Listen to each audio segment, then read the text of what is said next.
Hello there everybody, Sam's Trains here and welcome back to the railway. Today we are looking at a brand new tank engine, in fact the first ever tank engine by Accurascale.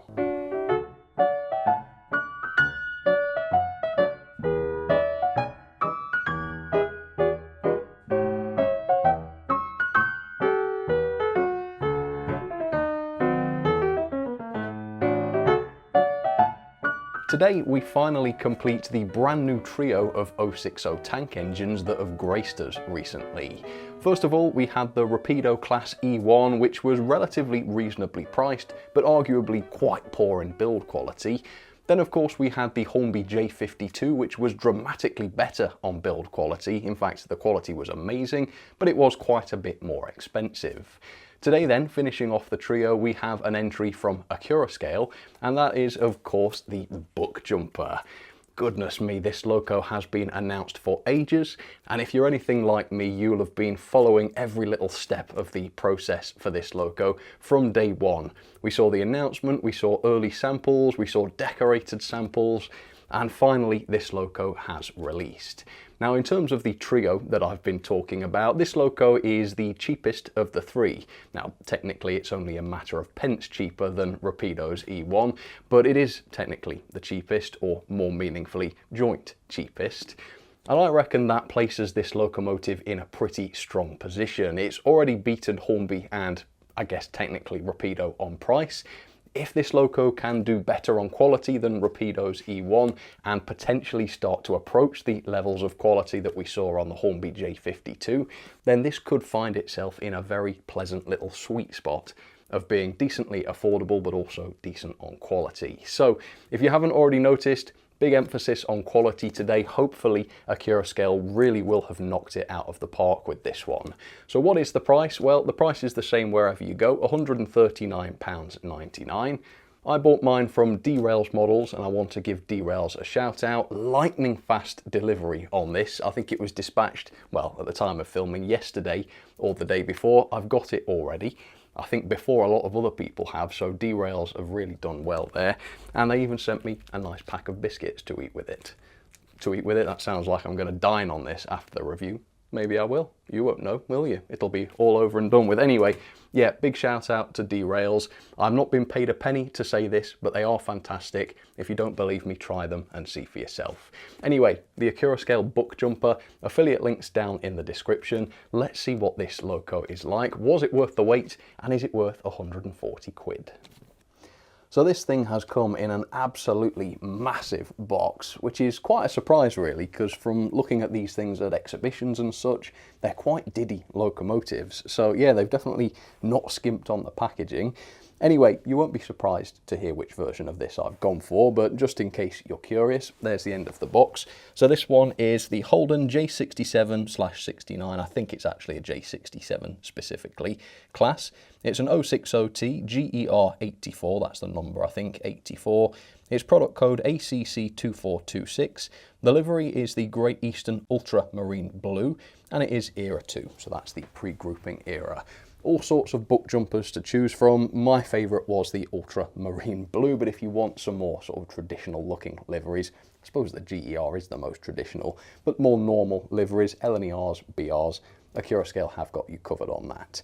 But anyway, I want to see what my blue one's like. So say goodbye to my reflection. Cherry, bye. Thanks for coming out. So I'll take that cover off and let's lift the lid and see what we get inside. I don't think there's really anything else to see on the box. The lid's very flaming tight on this thing. Right, I got it. Right, goodness gracious, no wonder it was tight. It is stuffed, absolutely full of stuff. Right, so let's have a look. I'm pretty sure I know what's going to be on here. You must read the instructions on the reverse of this card. Yep, don't use outdated controllers and such. I won't do. Right, what is this? All right. Some sort of handbook. I assume this is going to be full of information about the prototype, and it is. Look how beautifully produced this is. So we've got early photos, development, evolution. I'm not going to read through all of this on camera, obviously that would be incredibly dull, but there is loads of stuff here on the locomotive. This is what I really like about Accurascale as well. Even if you're buying a wagon, they will send you a load of information with it so that you can fully get to grips with what the thing was like in real life and what it was used for, which is great. Obviously it's interesting, but it can also really help you with your modelling. I mean, what to do with a certain class of loco or wagon, whatever. Yep, you can read that and find out. Okay, so we've got a list of DCC functions. I'll just briefly show this so that you can see those. Mine is analog, but there are sound-fitted versions available, of course. Let's have a look at this then. This should pertain to the locomotive itself. So here we are, lovely large black and white image of the loco. Bit of generic information here, so unpacking, intended use, etc. That is all generic, I think. Here is the massive poster-sized exploded diagram. So yeah, you can see all of the different detail parts, of which there are many, and we'll see all of that later on. Here's the mechanism, which I like the look of. So is that a next 18-pin DCC socket? I've not actually seen what decoder this takes yet, I don't think. We'll see later on. We've got a cordless motor by the looks of it, plus a flywheel, which is very good to see. And then pickup-wise, Accurascale have gone for a traditional approach with this, with wiper pickups and not an axle-based system. Now here we go, this might tell us about DCC, so blah blah blah. The decoder is located in the smoke box. The smoke box door is magnetically secured, so this is your sort of Dapol DJM style connection. Apologies for relating this model to DJM, I'm sure that was unfair. It doesn't specify which socket it is though, so that is one to look at later on. I think it's next 18, maybe I've missed where it said that. Then lubrication, so yeah, that's the usual oiling points, isn't it? General care acknowledgements, how to remove the body shell, that's quite important. So they do discourage the regular removal of it, but if you want to, there are 3 screws highlighted there in pink. Remove those. Apparently the body comes off nice and easily. If you want to fit figures, apparently the roof of the cab is easily removable because it's held on by magnets, and that gives you access to the interior, in my case, so that I can just ogle the detail in there. But also, equally, if you wanted to fit some crew, you can do, although they are not supplied, I don't believe. Right, time for the loco then. It's somewhere under here. First look, here we go. Oh, crikey, that livery really does pop. Goodness me, and it's right down to the wheels as well. In fact, even the red coupling rod there is extremely kind of saturated in colour. Yeah, looks brand new out of the works, which of course it is. Fantastic. I hope it's quality. I really do, because this is a beautiful model. I really want to like it. Right, what have we got then? We've got some interesting accessories by the looks of it. What the devil is that? So we've got a set of really good quality metal tweezers here. So I assume these are for grabbing the little drawer or whatever that the DCC decoder sits on, but that seems like a drastic solution, doesn't it? I mean, with Dapol you get a bit of plastic. Here we've got proper metal tweezers, which I actually probably would like to use as one of my everyday tools. I reckon I could come up with a use for that. But yeah, there we go, above and beyond once again. Right, what on earth have I just seen here? Oh my God. Okay, so we've got a relatively large number of destinations here. Yeah, they seem great. Really good quality printed parts, and how much this must have cost to produce all of these, I don't know. We've also got beautiful etched number plates with the correct number, 84 on, and those numbers are not just printed on, they stand out from the plate. And they've been painted as well, which looks really good. And then there's other details on there, including some articulating screw link couplings. I am blown away by this already, and I've not even seen the darn thing yet. Well done, Accurascale. What a lot of customizability there is on this loco. Right, first look at the finish then. Let's open this up. Very gently does it. Oh, goodness me. That is a meaty tank engine, isn't it? And they say these things were powerful, but yeah, that is one heck of a chunky boy there, isn't it? Look at those massive tanks. I don't think I've ever seen one of these right looking down on it before. Very odd. Right, is it heavy? Let's see. Oh, it's stuck. It's really jammed in there.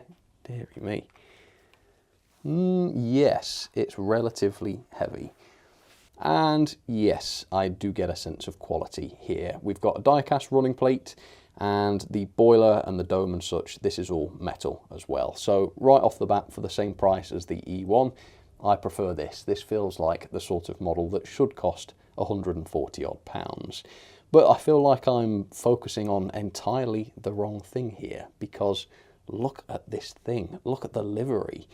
I believe this is the first locomotive I've ever purchased that I have in this Great Eastern Blue. I do have another loco in this livery, but I built that myself from scratch. This is the first time I've ever purchased a loco in this livery. And yeah, it really is exquisite. It is really, really beautiful. A bit of background on these locos in real life, and then we'll take a closer look at this and see what sort of detail and, more importantly, quality this loco has to offer.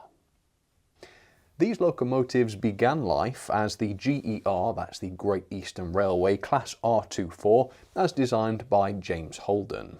140 were built in total between 1890 and 1901, along with some 30 similar Class C72 tank engines, later J68s, built a little bit later between 1912 and 1923.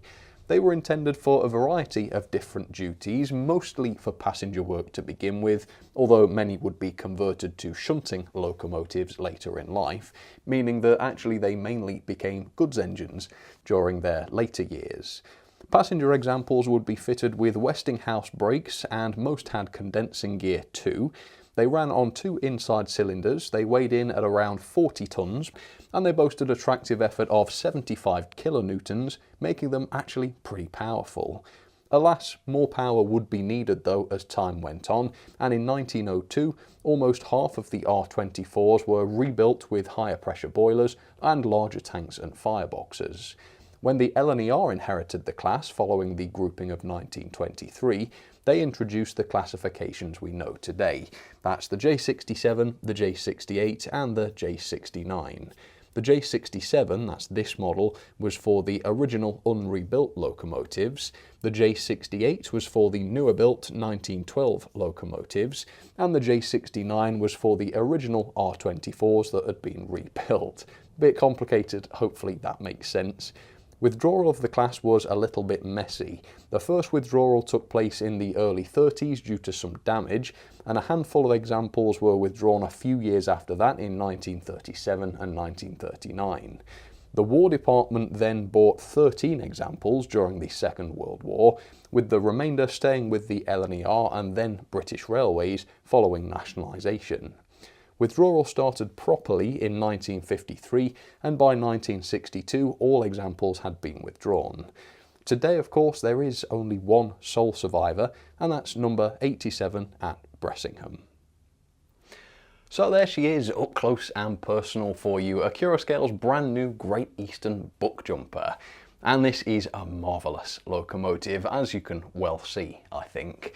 And this is such a complicated model. I think it is by far the most complex of the 3 tank engines I've looked at recently. Yes, obviously in terms of livery probably, but also in terms of the physical details. This thing really does have a high density of separately fitted parts, which we'll get onto in just a second. What about quality then? Well, on the whole, I would say they have nailed the quality. Generally, I would say this is a great quality model.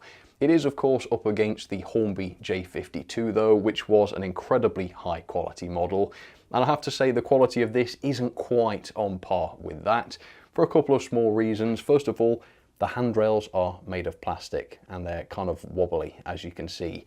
That is a surprise to me. That doesn't seem to be befitting of such an exquisite model.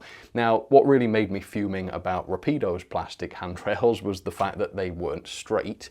These at least have been fitted properly and are straight, so it's not that bad, but again, I think for this kind of money, for a model that is otherwise such good quality, I would prefer wire handrails. And I suppose actually, looking at the handrail on the side of the cab here, that doesn't look quite straight, does it? So yeah, plastic handrails for me, that is a bit of a no-no.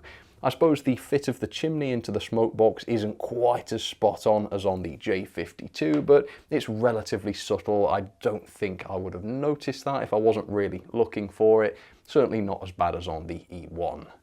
There's also no visible crack in the lower half of the boiler whatsoever. So again, that really demonstrates a good level of refinement. I don't know why it's possible on this loco and not on some of the others I've looked at, but that does a lot for the realism.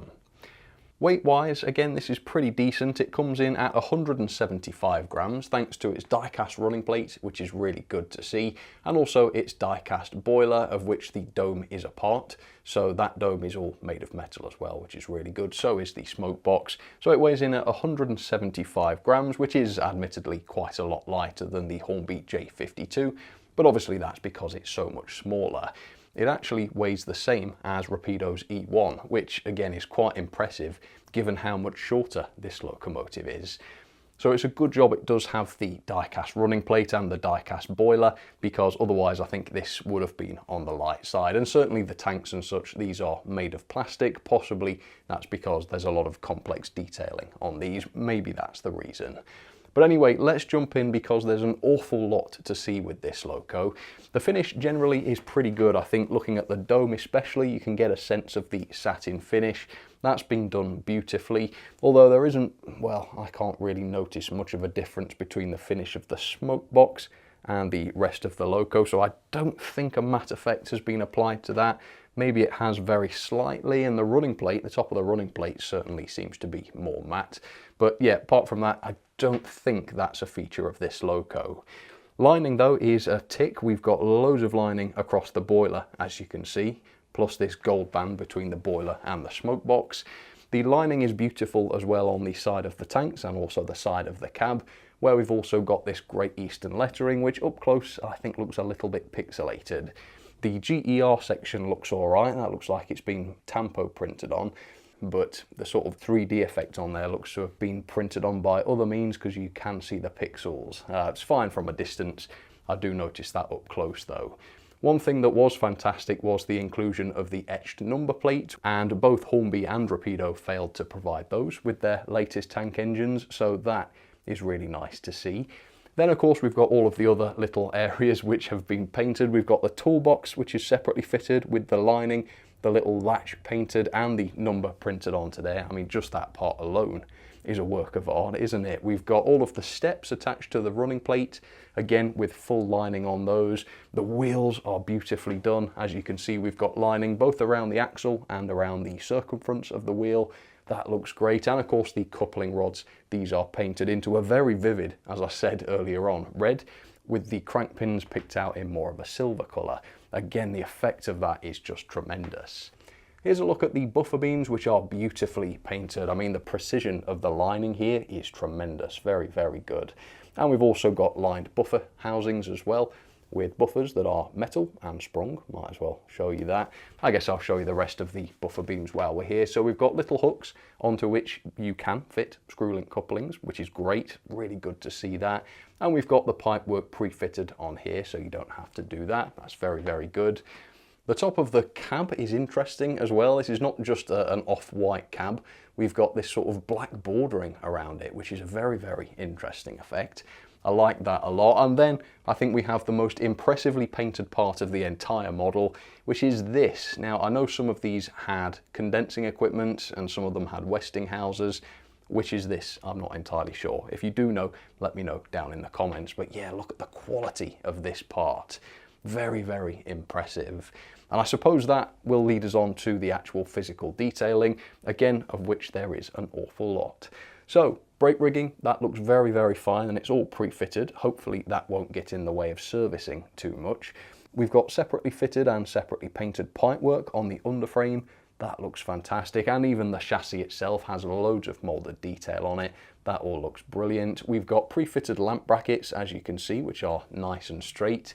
And between the frames of the locomotive, we do have a very detailed representation of the valve gear. It's quite hard to see through there because it's just a tiny little gap, but regardless of that, we still have a lot of detail down there, which is great. This area just in front of the tanks is very, very detailed. We've got realistically painted pipework, lots of little grab handles here. We've got these levers Wonder what those were to control, but all separately fitted, of course, absolutely marvellous. The smokebox door has the Liverpool Street destination pre-fitted. Of course, you've got lots of different choices if that isn't agreeable to you, so you can change those apparently. And we've got a separately fitted smokebox door handle here as well, which has also been picked out. Just look at the top of this locomotive, there is so much going on. So, water fillers, beautifully detailed parts. We've got separately fitted pipework and such, all sorts of separately painted components, and I think the safety valves also look absolutely amazing. So we've got full detail inside there. Maybe the safety valves themselves are separately fitted. They're certainly separately painted though.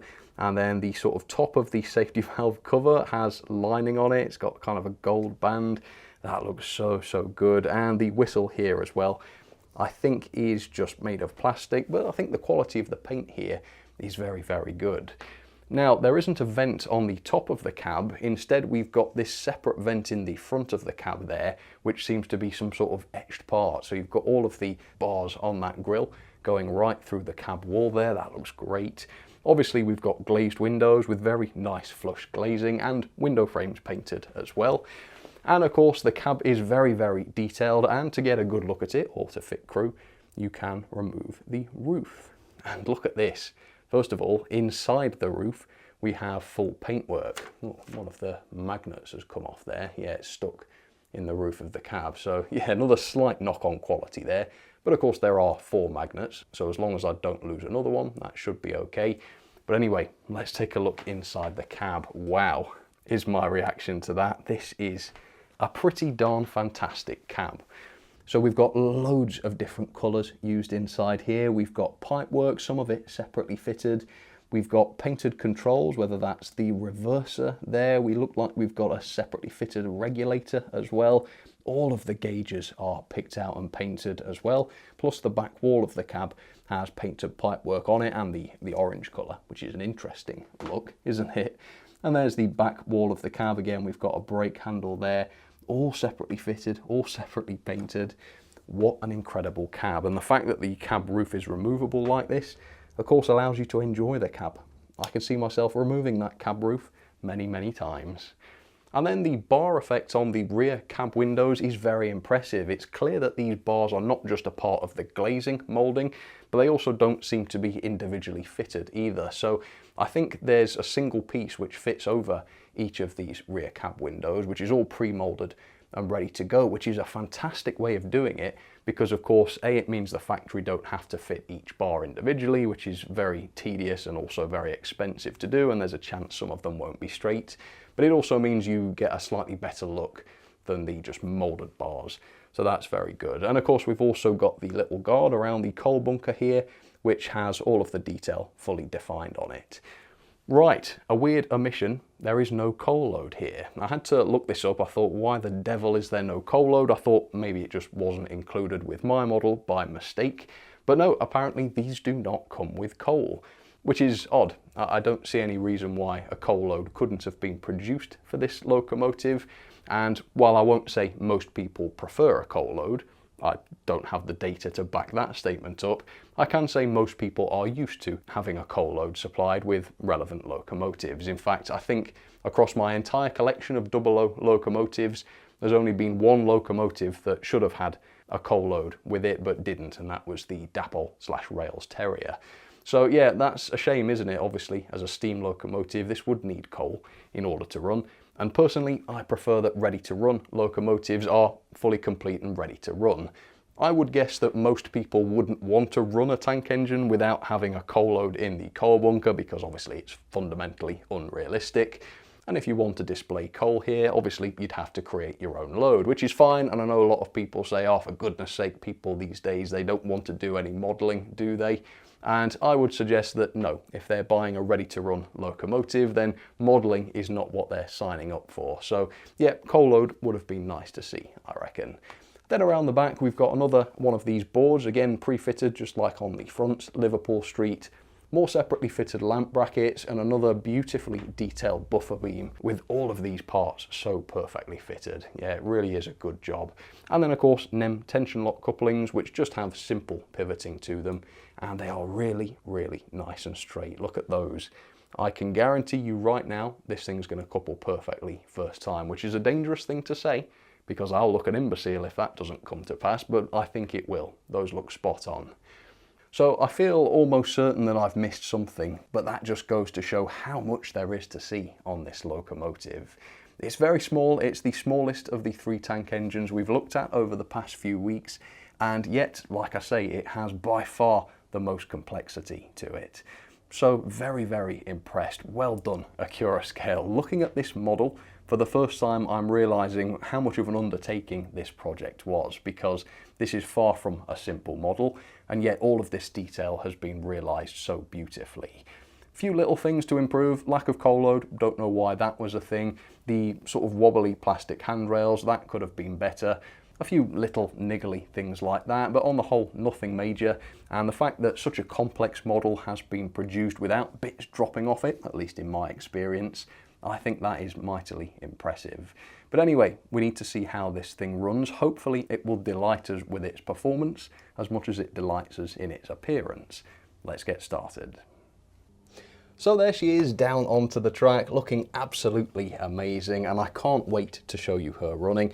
I've seen it run. I'm not going to give you any spoilers right now, but I have done the initial testing and running in. I'll show you all of that in just a second. Up next, let's talk a little bit about mechanism, and I'm confused. I'll tell you why I'm confused in a second. First of all, the mechanism is really good, but accessing it is a bit of a nightmare, and I am confused because I'm finding that I'm living in this bizarre dystopian future where manufacturers have suddenly forgotten entirely how to A, create brake rigging, which is easy to remove without destroying the loco, and B, write correct and competent instructions that actually allow you to service said locomotive. Why this is beyond the capabilities of some manufacturers these days, I just don't know. But this is the second time this has happened in a matter of weeks, and I went in very hard on Rapido for not getting this right, and so Accurascale have to have the same treatment. So first of all, point of interest, the wheels kind of look weird here. Now it may just be the fact that they're chemically blackened, but they do seem to have a kind of bumpy, rough texture to them, which is great for traction, and as we're going to see, the pulling power of these locos is fantastic. So I think these rough looking wheels probably help that a lot, but obviously they're not smooth wheels. That might have an impact on how well the wheels pick up. It certainly seemed to when I first tested the loco. Anyway, in terms of instructions, there are no instructions about removing the base keeper plate for cleaning the pickups or lubricating the axles or whatnot. Maybe the online version of the instructions does include some pointers, but in terms of what came in the box, there is nothing. So I went at this on my own, freestyling, if you will. I removed the screws of the base keeper plate, but the base was still stuck on, so I took the couplings out. I removed all of the screws on the base, including what I think are the body screws. And then, yes, the base keeper was loose, but the brake rigging was stopping the base from being removed. So the brake rigging crossbars were glued in place, but the brake shoes themselves were not glued to the chassis. So as fiddly as it was, I was able to pop all of these out without any problems and get most of the brake rigging off, except for the part at the front, which did seem to be glued in position, and I ended up having to break that off to get the base keeper off. But the brake rigging was able to be refitted after that, which is good. So as you can see, the base keeper is not hardwired to the chassis. We've got wiper pickups on here, which is good to see, and they connect to the chassis using these pogo pins here. But the pickups touch the tops of the wheels, which means in order to fit the base keeper plate after removing it, the pickups have got to pass past the wheels, not getting caught in any spokes, and then they've got to be adjusted so that they touch the wheels correctly, and this was an absolute pain. All of the pickups got stuck. I was having to use a needle to try and push the pickups through the spokes so that they would make contact with the wheels again. It was a real nightmare, to the point where I don't recommend you do this. It is true that the loco will need its pickups cleaning at some point, but I suggest if the loco starts running badly, just make use of Accurascale's lifetime warranty, send it back to Accurascale, let them deal with the headache. That way, if anything goes wrong, it's their fault, not yours. If I'm saying a loco is not serviceable, then it really isn't serviceable.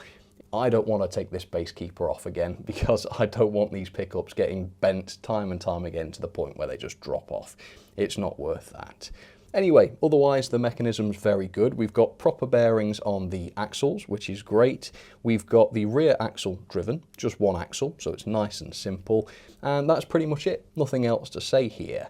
Right, how do we remove the body then? So if we refer to the instructions, first of all, they say this can be undertaken by disengaging the 4 clips as shown below, and quite clearly the diagram shows that there are no clips, and having taken the thing apart myself, I can tell you there are no clips. So clearly that instruction has just been copied and pasted from another product and it hasn't been checked. Very unprofessional and obviously not helpful. So I removed the screws as the drawing showed and tried to get the body off, but no, it was not coming off. It was still very much stuck on there. I tried to lever it off with a screwdriver, but I thought, no, this is going to damage it. And this is where I have to give you a very serious warning. If you undo the screws as the instructions show and try to remove the body, you will destroy the locomotive and stop it from working ever again. The reason is that the instructions completely fail to mention you do have to remove the smoke box door and pull out the DCC socket before you can attempt to remove the body. I had a sudden brainwave and realised this, luckily, before I ripped the circuit board off. If I hadn't realised that and persevered trying to remove the body, I'm pretty sure I would have caused serious damage. So again, why the instructions couldn't have mentioned that essential piece of information is entirely beyond me, and it's unforgivable. So yeah, big warning, tell everybody you know about this. If you ever want to get the body off, remove the DCC socket first. Anyway, here is the chassis. It's very neat and tidy, nicely designed. This big white thing on the top is a speaker enclosure, but this is empty. There's nothing inside it. So no pre-fitted speaker, that is a shame. And to fit a speaker into this would be a nuisance because it doesn't just pull off. First, you'd have to remove the main circuit board using these screws. And then with that circuit board off, you can access the screws that hold the speaker enclosure on it, which are on the other side of the circuit board. So a real nightmare. Again, I don't know why they couldn't just fit speakers as standard. I think the other locos in this trio did have pre-fitted speakers, didn't they? There's a cordless motor here, which is a good sized one, very similar to the one in the Rapido E1, I would say. Yeah, it looks very similar to that, and we've got a flywheel fitted to this as well, so it's got an Hornby and their J52 beat. That could have done with a flywheel here. Here's the 18-pin connector that I almost ripped off trying to remove the body. Luckily, it was still intact and I had to just bend it back into place again. Yeah, got very, very lucky there. And then there's an orange LED which faces through the firebox, so we do indeed have a firebox flicker effect here.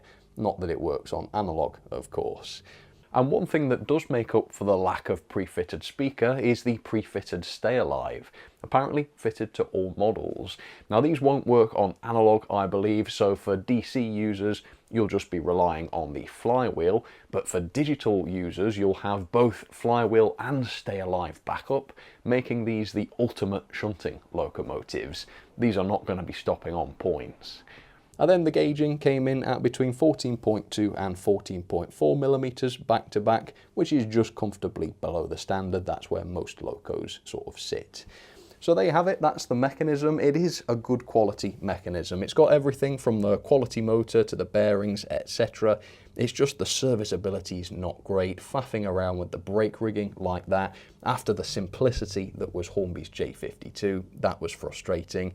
Also, poor instructions, which can't even correctly describe how to do something so simple as remove the body. Again, that is very surprising. I think Rapido and Accurascale now really need to look at their instructions, because I think both of these manufacturers have done this a little too often for my liking now. But otherwise, yeah, it's a good design, seems to be built to last. No major complaints. Anyway, let me jump back in time and show you how this ran.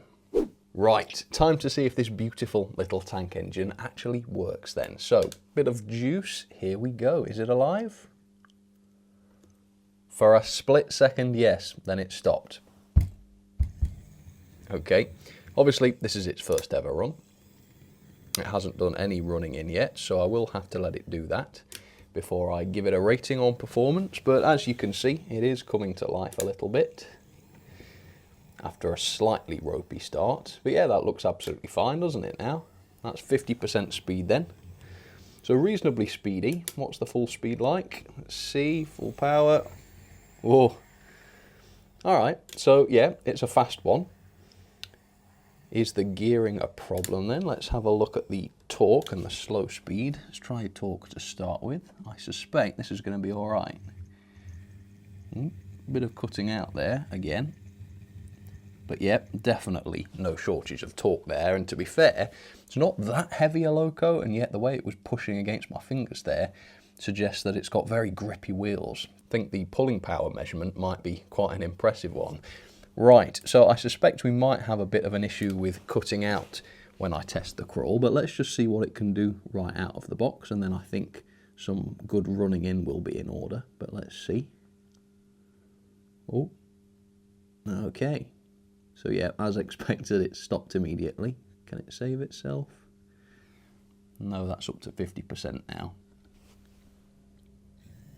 There we go.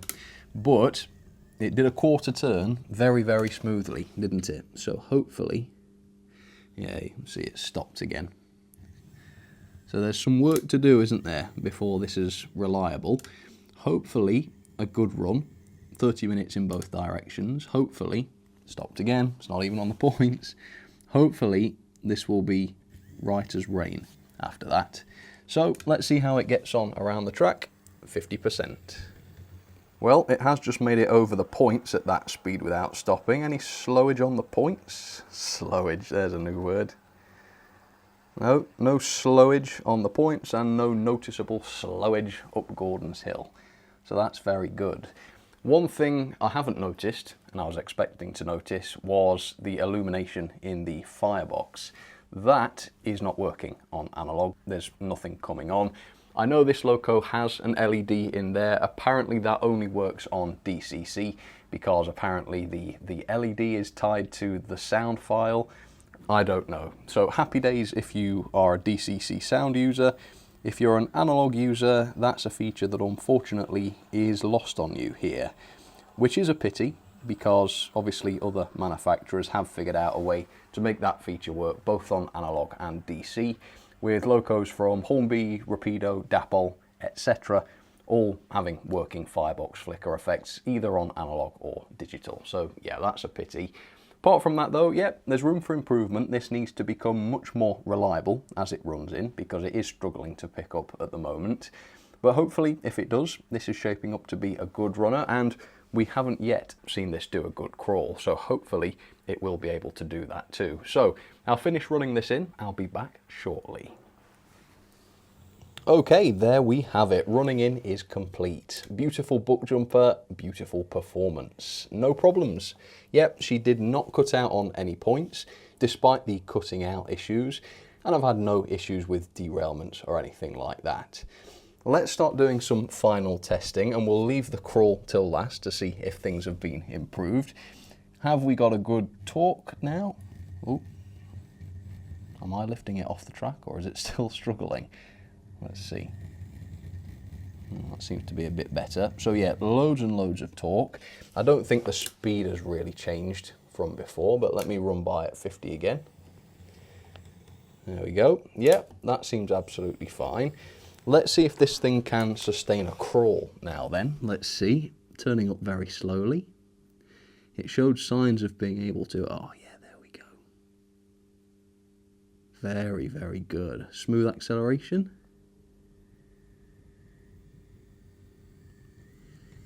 Oh yeah, and over the express points.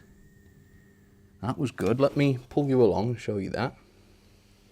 So the dead zone is right there. I am very surprised to see this do this so well. I would have thought this would have a lot of trouble with this based on that first run.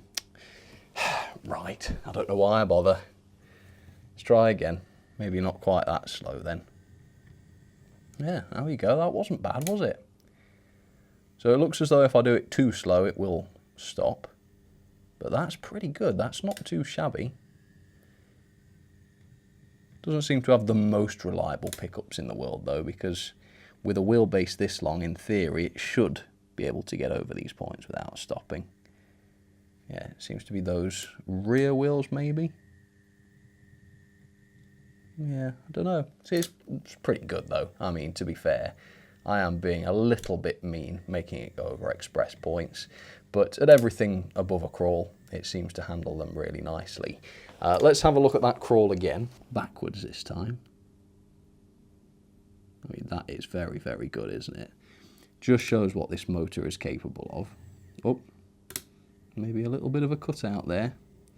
So, yeah, I should say I'm not entirely sure what has brought about this improvement in terms of the reliability. It might just be the fact that I ran it in, it might be that, but obviously bear in mind, since you last saw this run, I did take the base keeper off and I had all that palaver with having to reset the pickups. I had to go through with each pickup and make sure it was adjusted to touch the wheel. And don't forget, the factory obviously have to go through a degree of a palaver to get those pickups in during manufacture. So maybe me going through and adjusting them has improved things. Maybe some of them weren't making contact from the factory. But yeah, things are much better now. It seems to maybe occasionally cut out when I'm really trying to crawl with this. But apart from that, even over express points, which I'm surprised by, it is much, much more reliable now, which is good. So hopefully it is just the act of running in that brought about this improvement, because heaven help you if you've got to go through and adjust the pickups. Not a lot of fun. But either way, yeah, I think probably it was the running in. I ought to have tested all of the pickups before I touched the thing, but hey ho, I didn't. Shoot me if you want to. In fact, probably shouldn't say that, but anyway, whatever. It seems to be very, very decent. Tractive effort is also surprisingly good. So this is not the heaviest of the recent 060 trio, but it is the most powerful by quite a long way. The J52 had a tractive effort of 0.3 newtons according to my measurements. And according to those same tools, this has a tractive effort of 0.37, despite being much lighter, which is why I think those wheels must be quite rough, because they seem to grip the track very nicely. So that should allow this to haul about 23 coaches on straight and level track. For a loco that weighs 175 grams, that is pretty good. But I'm not going to do that today. I've decided I don't want to see this haul a massively long freight train. Let's couple it up to a little quaint passenger train, a bit like the ones this would really haul. So with that, let's go and test those couplings, which I think will not let me down. Hopefully I'm right about that. Let's go and see. Let's see how smoothly I can couple as well. Oh, that beautiful smooth start.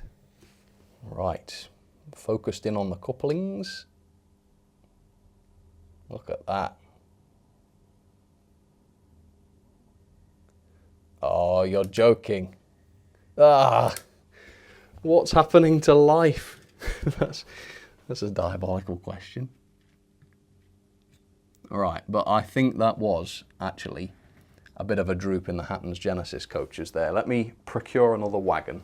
Okay, this is a Hornby wagon. I know the couplings on this are about at the right height. Well, not about, they are exactly at the right height. Let's make sure it's in shot. Here we go. All right. So a bit of a droop on the Genesis coaches then, maybe. That seems all right, and there's certainly no droop on the Loco coupling, is there? So I think, as much as this Loco is so much better than this, I think it's going to need a bit of a crunch. There we go. Less realistic, but it got the job done. And that's what she looks like with a beautiful rake of coaches. Just a small rake. She could probably haul at least 3 times as many as this, but this is all I've got, at least in a sort of suitable livery. So with that, let's get her going, see how she gets on around the track with some beautiful coaches. Let's keep this nice and steady. About 35 speed there. Yeah, that looks good. All right, express point test, don't let me down. There we go, another express point test. That's the one the J52 was really struggling on. Yeah, no problems. Right, so in terms of other Great Eastern locomotives, I don't have a lot of choice. So I've got one and then I've just bailed out for the inside line. That's the J70, almost forgot, with some coaches. And then on the inside line I have a locomotive not from the Great Eastern Railway, but from the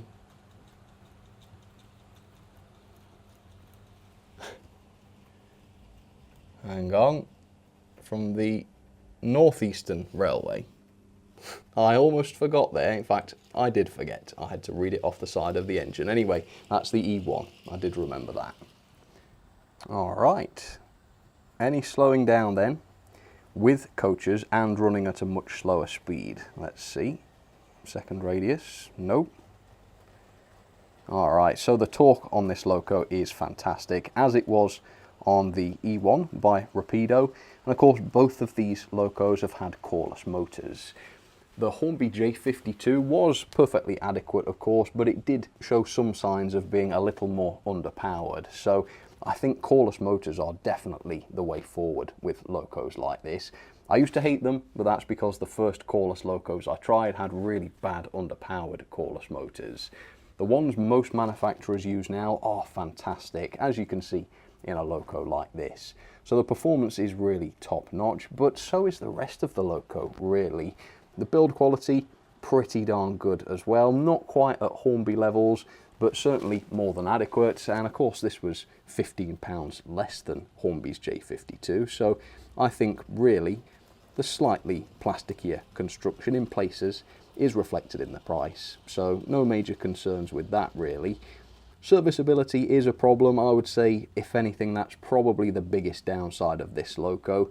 But if you ignore the instructions and just watch a bit of this video instead, I would say most of that you can alleviate. Although, of course, that's no excuse. The instructions should, I think, be more useful than that. But, you know, it's only a minor thing. Otherwise, it's a truly, truly beautiful loco. I love this livery so, so much. And the way it runs just makes it so enjoyable. This is definitely a loco I'm going to want to put on the track and run when I just want something nice and reliable to run. And it's really good to see that the reliability has improved since running this in. So yeah, well done Accurascale. That's another cracking loco. Let's have some ratings then for Accurascale's tremendous new J67 Buckjumper. So the level of detail I've given 4-star, which I guess in some ways is quite harsh, but I shall explain. So first of all, decoration, absolutely astonishing. There is so much complexity in the paint job here. We've got etched number plates provided, which is really good to see. So many painted components, absolutely amazing. Same with the level of detail, loads of separate parts, pipe work, little accessories, separate vents, the bars on the windows, sprung buffers, screw link couplings for the coupling hooks. Yeah, it's really got everything, and not to mention the cab detail and the detail between the frames. All really, really good. On the downside though, now I'm going to list quite a few things. They're all obviously reasonably minor, but together I think they do add up to a star. So the biggest one is the coal load. Why is there no coal load here? Seems to me it should have been possible, so why they didn't tool one up, I don't know. Maybe they would have had to have done multiple ones for the different variants, but so be it. It's a £140 model. Let's have the coal load, please. I'm not so keen on the finish of the plastic handrails. It's very obvious that they are just sort of painted plastic rather than real metal. And also the cab lighting doesn't work on analog. Lots of people still use analog, despite what a lot of people say. Would have been nice to see that feature working. Plus, some of the paintwork on the lettering isn't the greatest quality. You can kind of see the dot matrix in some of it up close, which you can't on other models. So very minor nitpicky things, not worthy of 5-star quite though, in my opinion. Performance though, I'm pleased to say, is spot on. Now that this has run in, it is marvellous. It was quite spotty to start with when I first tried it, but a good run, 30 minutes in both directions, it's now nice and smooth. The crawl is astonishing. It can get over points without cutting out, which is great. The flywheel action also adds to that reliability. And yes, it's fast, so the gearing maybe is a little bit on the high side, but it is also perfectly happy at the slower speeds, meaning that isn't much of a problem. The pulling power is the best of the trio of locomotives I've looked at recently, with a tractive effort of 0.37 newtons. This thing could haul about 23 coaches on straight and level track. Very powerful. It's not the heaviest of the trio, but thanks to those bumpy wheels, it is the most powerful. Mechanism then I've given 4-star. On the plus side, it is a very good quality mechanism. We've got all-wheel pickup, bearings on the driving axles, very high quality cordless motor and a flywheel pre-fitted, which is great. We've also got a few nice extras such as pre-fitted Stay Alive, which will do you proud on digital. On the downside though, the serviceability is not great. Having to remove all of that brake rigging was a real headache in terms of maintenance. The pickup design means that this is very difficult to service, getting those pickups back into place, touching the wheels as they should be, not getting caught in the spokes. Very, very difficult, not great. Also, no pre-fitted speaker. That's fine for me, I don't intend to fit these with sound, but if I wanted to, that would be a bit of a headache as well. I believe both of the other locos I've looked at in this trio did have pre-fitted speakers. Would have been nice if this had as well. Onto the quality then. Again, I've given this 4-star. Generally, the quality is very good. We've got a lot of metal on board, whether that's the die-cast chassis or the running plate or the boiler. Plenty of metal, feels like a good quality loco, and the weight's pretty good at 175 grams, although it's obviously not quite as dense and impressively heavy as the Hornby J52 was. Plus we've got the plastic handrails which just don't look good, and if you accidentally touch them you notice that they flex under your fingers in a way that quality metal handrails don't, and the ones on the side of the cab weren't sitting quite straight. So for that reason I have had to knock off 1 star, which is a shame because otherwise this is a great quality model. Like I say, it's very complex, there's loads of separate parts applied to this thing, all of them have been painted and fitted very, very well. So the build quality is good. Just a couple of decisions there that I think could have been better. Again, no major issue. Value for money then, £139.99 is the price for this, which makes it, only by a matter of pence, the cheapest of this trio of locomotives. And yet, like I say, it is the most complex, definitely, in terms of detail. It is equally as good a runner as the other two I've looked at, and it's far from the worst in terms of quality either. So I think all things considered, this is a very good value locomotive. Now obviously £140, that's not a bargain, I'm not going to give it 5-star, but I think considering what you get, this is a fair value model at the very least. In fact, I think it's quite close to bargain territory for what you get. So overall then, that is 8.53 out of 10, or a grade of A, which I think is well deserved. Into the logbook this goes, where it is 5th place above Bachmann's Class 150 and below the Sterling single. So at least for my rating system, this has beaten the Hornby J52. I think it was quite a close thing, but this was £15 cheaper. It's certainly comparable in terms of quality, and it's a more complex locomotive, I think, with more features, such as your screw-link couplings and the etched metal number plates. I think you get a little bit more for your money with this one, if I'm honest. But otherwise, yeah, a fantastic model. Can I recommend this? I certainly can.